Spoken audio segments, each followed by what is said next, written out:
Today, it is time to talk all things Pakistan. As a British tourist that has travelled there for over 2 months over the last year, I want to give my honest opinions and break down everything this country has to offer. Thank you so much.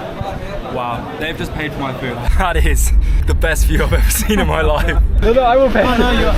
Okay, I give him. I just can't believe the kind of things I'm seeing. This is not at all what I expected. Unfortunately, it is a country that my government advises against travelling to, but as more often than not, these countries are not what they seem on the surface. Unfortunately, in this country here in the UK, you're going to hear a lot of negative media about Pakistan. Pakistan, so they're trying to identify an attacker. But today, I want to break down my whole experience in travelling the country and also why there are so many misconceptions about this country. I know there are so many places to travel in Pakistan, but I've been to Islamabad, Lahore, all the way down to Karachi and back up north to the mountains in Skardu and Hunza. But that being said, there is still so much to explore, visit and experience in the country. But I want to give my honest opinions out of the places and the experiences that I've had. We're going to start off this video today with my first impressions when I arrived in Pakistan for the first time. Of course, before traveling here, there was some nerves going into it, with many family and friends telling you this is probably not the best idea to travel there, but I knew there was so much more to this country and I had to discover it for myself. I was arriving into the country solo with no one waiting for me on the other side of the barriers, but what I was greeted with when I arrived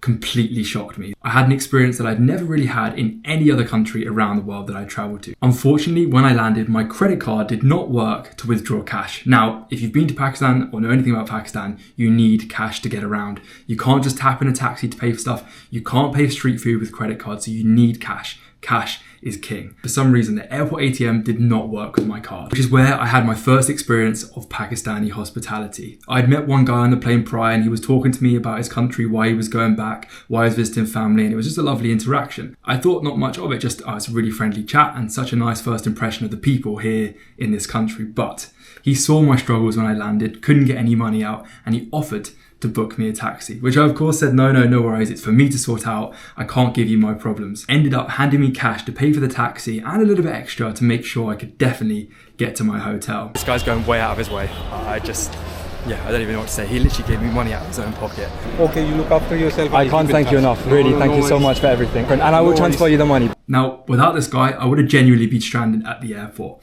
But this was the first impression and he didn't want anything back in return.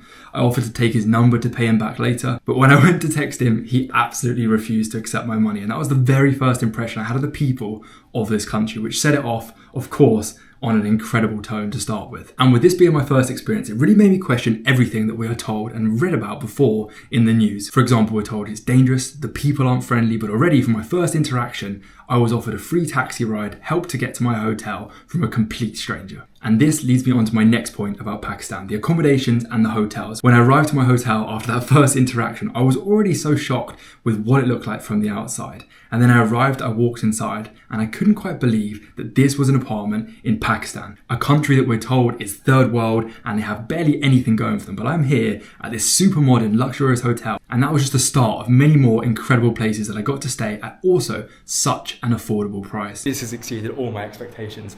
When I thought of an apartment building in Pakistan, I don't know, there's not much that came to mind, but it wasn't this. We have a huge open living area. I mean, look at the size of this, massive TV. If we walk through this way, and it's a long walk, all the way through here, huge storage space behind me and the biggest bed ever. I mean, wow. I mean, the mirror is massive. Everything is just so grand and so modern. I really didn't think it was a country catered to luxury or high-end accommodations. I really thought the only thing you'd be getting is maybe guest houses or really local accommodations. But all that was completely blown out the water when I arrived there. Throughout my time in Pakistan, I honestly got to stay at some of the most incredible places. I didn't even realize that they had international chains. They've got Marriott, Move and Pick, just to name a few. And that already completely shocked me when I arrived. And the one place that really blew my whole mind that I've actually made multiple videos on because it is that impressive. They have a 6-star hotel in Islamabad, the capital city. And that was without a doubt one of the best hotels I've ever stayed anywhere in the world. And for the price of it, it is absolutely worth it. For about 100 to 150 UK pounds, you can stay in this 6-star hotel in the capital city. And let me just tell you, it is the most unbelievable place ever. It is actually also the highest building in, I believe, the capital city of Islamabad and maybe in Pakistan in general. You can go to the very top of this hotel where they have a sky bar with the most incredible 360-degree views from a helipad helipad at the very top where you can see the whole city. And this really was just the start of my trip. The first impressions being absolutely incredible. Shocking really that they have these kind of places in Pakistan. And from then onwards, I knew everything we had been told about this country was completely false. I was eating the best fine dining food I've ever had in a hotel. There was spa facilities, there was pools, there was incredible gym facilities. It was an endless list of luxury that I absolutely did not expect, not just in the capital city, but also throughout the country. And now I want to talk about the food in Pakistan. I'd previously been to India and I kind of thought the food would be a little bit similar, which in some cases for the curries, for example, it is. But they also have a very, very unique set of dishes that I've never had anywhere else in the world. And it is absolutely delicious. The one thing I want to point out that I was shocked with was the street food. It is surprisingly really, really clean and unbelievably delicious. My favorite street food in the entire country was all the way down south in Karachi. I actually was very lucky enough to be taken around by some subscribers around Karachi, where we probably went to about 7 or 8 different food places.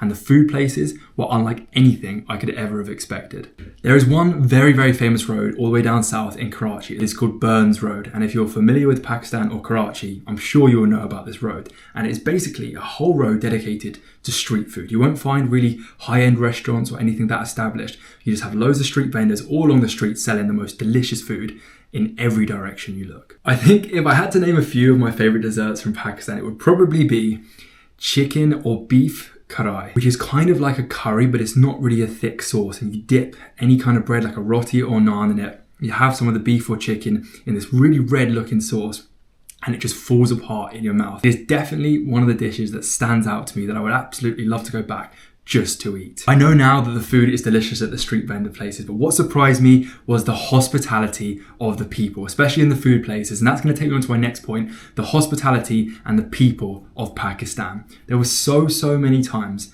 we're going to start with the street food, that I would go order some food and people would refuse to take my money. Sometimes I didn't have enough change to pay for a juice, for example. It would have been only like 50, 60 rupees and no one would take my money. And this happened across the entire country. Yeah, how much, sir? 70. Wow, very good price. Have change. I go to... No. I go to shop. No, I go to shop and get change. Shukriya. Thank you, sir. It wasn't just at one place in particular. Genuinely, in each and every city I visited, I was refused money multiple times. And that is truly something else that I have never experienced in anywhere else around the world. But it goes on. It wasn't just food, it was taxi rides, even people offering their homes to sleep in. There were so many times around the country that the hospitality just completely blew me away. No, I will pay. Okay, I give him a tip. I give him a tip. In nearly every country you go to around the world, when you take a taxi, you're a little bit skeptical getting into it because they know you're a foreigner, and usually, unfortunately, especially in like Asia area, people will try and take advantage of you. But in Pakistan, it is the reverse of that. There were so many taxi rides that I got into that people would flat out refuse my money, even look at my money in disgust, which was just absolutely like nothing I was ever prepared for. And this just kept happening over and over again, to the point where you don't even know what to say. Thank you doesn't even feel enough. But for them, just having you as a guest in their taxi or at their restaurant is more than enough of a payment for them. I'll not accept my money. No way. No. Please, you deserve. No. You're a good man. No way. This is for you. No. Acceptable man. There is one story in particular that stands out to me, and it was in Karachi where I met a man called Saklain. I was actually filming a video seeing if Karachi feels like a safe city for a tourist, and the hospitality I received from this random stranger was like nothing else. And I need to quickly tell the story for anybody that has not watched the video. I was walking around, seeing the sights, trying to eat some street food until one guy stopped me in the street and he was on his motorbike. Where are you from? England. England, yes. Would you like a drink? No. Because I finished my drink. You are my guest. You're my guest. You guest, I take the seat. We drive. Where? You drive, I go to Seaview. Seaview. No. Okay. Yeah. You want money? No. No money? Just guest, yeah. We are trusting this man. This is a Karachi. I love Karachi. Everybody is so friendly. And I was feeling spontaneous. I was like, you know what? Let's jump on, see what happens, nothing to lose. I trust the people here. They've been nothing but kind to me. Let's see what happens. First, I asked, do you want me to pay? To which he responded, no, you're my guest in my country, let me take you around. So I jumped on the bike and we started our journey around Karachi. He took me for some sugarcane juice on the side of the road, showed me the sights around this city, was laughing and joking with me along the way. He didn't speak the best English, but even so, he made me feel so at home and comfortable on the back of a stranger's bike. We then end the day down one of the beaches that he took me to show. And at that point, I just felt like I had to give him something. There was no way this guy could take 2-3 hours out of his day, show me everything, buy me something, and not take anything from me. But when I offered to try and pay some money, he completely refused. And I'll put the clip in now with what happened. I want to give you something. Please. No. No. It's my pleasure. No, please. Please. Please. No. You deserve. I want to give you 5,000. I know. No. 5,000. No.